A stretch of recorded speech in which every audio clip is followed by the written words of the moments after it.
আসসালামু আলাইকুম। আজকে আপনাদের সাথে শেয়ার করব দীর্ঘ 17 মাস চেষ্টার পর বাংলাদেশ থেকে মালয়েশিয়া আসার পথযাত্রা। কিভাবে আসলাম এবং কেন এত সময় লাগলো তা নিয়ে থাকছে আজকের এই ভিডিওটি না টেনে সম্পূর্ণ ভিডিও দেখেন। দীর্ঘদিন এজেন্সি অফিসে কাজ করার পর 25 তারিখ সকাল 10:50-এ ফ্লাইট, তাই সকাল 7টায় পৌঁছে যায় এয়ারপোর্টে।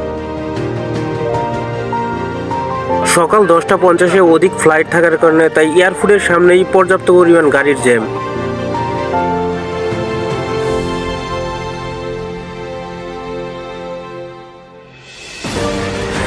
প্রিয়জনদের বিদায় দিয়ে গেটে প্রবেশ করি এবং শুরুতেই রয়েছে চেকিং। এখানে ব্যাগ সহ পুরো বডি চেক করা হয়।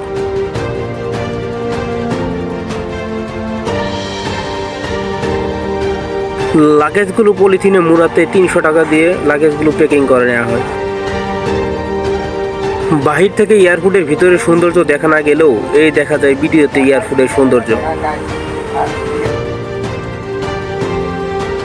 এরপর বোর্ডিং পাসের জন্য এগিয়ে গেলে দেখা যায় দীর্ঘ এক লাইন। প্রায় 1200 লোকে ভিড়ে পড়ে সময় হারিয়ে যায় এখানে 1 ঘন্টা। দীর্ঘক্ষণ অপেক্ষার পর এবার সামনে চলে আসলাম। দীর্ঘ 1.5 ঘন্টা অপেক্ষার পর এবার বোর্ডিং পাস নিয়ে চলে গেলাম ইমিগ্রেশন একে।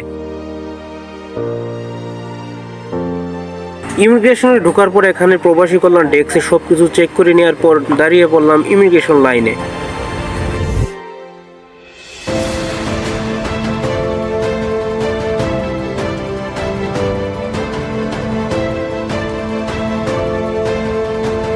ইমিগ্রেশন শেষ করার পর এখানে রয়েছে পর্যাপ্ত পরিমাণ জায়গা। আমার সময় অল্প থাকার কারণে আমি না বসে এগিয়ে চললাম সামনের দিকে। সময় অল্প থাকার কারণে আমার পথসারথী বাহিরে টাকা এক্সচেঞ্জ করতে ভুলে যায়, তাই তাকে নিয়ে ভিতরে খুঁজতে থাকি টাকা এক্সচেঞ্জ করার দোকান। টানা 4 দিন না ঘুমিয়ে চেহারার অবস্থা দুর্বল।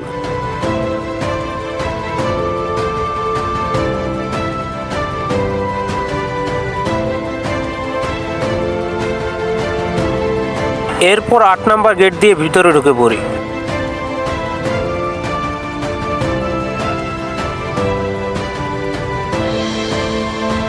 ট্রানজিট নেওয়ার জন্য লাইনে দাঁড়িয়ে পড়ি।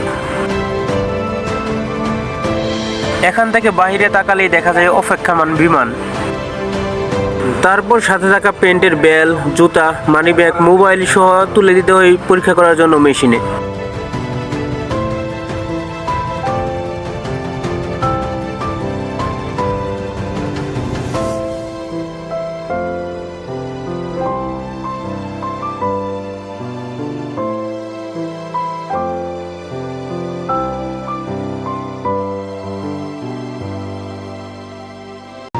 বিমানে ওঠার পর ঠিক 11টা বাজে হযরত শাহজালাল আন্তর্জাতিক বিমানবন্দর থেকে বিমান ছেড়ে দেই মালয়েশিয়ার উদ্দেশ্যে।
মধ্য আকাশের জানালা দিয়ে বাহিরের দিকে তাকালেই দেখা যায় আল্লাহ তাআলার অপরূপ সৃষ্টি।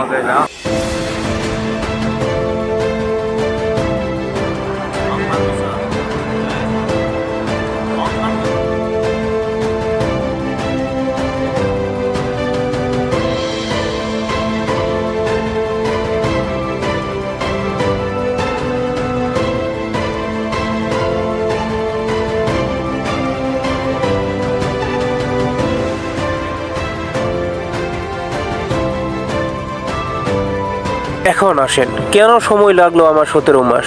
দীর্ঘ 17 মাস এক দালালের মনোযোজনায় পড়ে আমাকে ঘুরতে হয়েছে দাঁড়ে দাঁড়ে। 4 বার মেডিকেল করার পরেও অনলাইন পর্যন্ত করতে পারেনি। তারপর 2023 সালের শেষ দিকে ডিসেম্বরে নতুন এক দালাল ধরে আমি নতুন করে বই জমা দিয়ে মেডিকেল করি। সেখানেও লেগে যায় প্রায় 6 মাসের মতো। তারপর আল্লাহ তাআলার অশেষ রহমতের এবং আপনাদের দোয়ায় এখন আমি মালয়েশিয়াতে।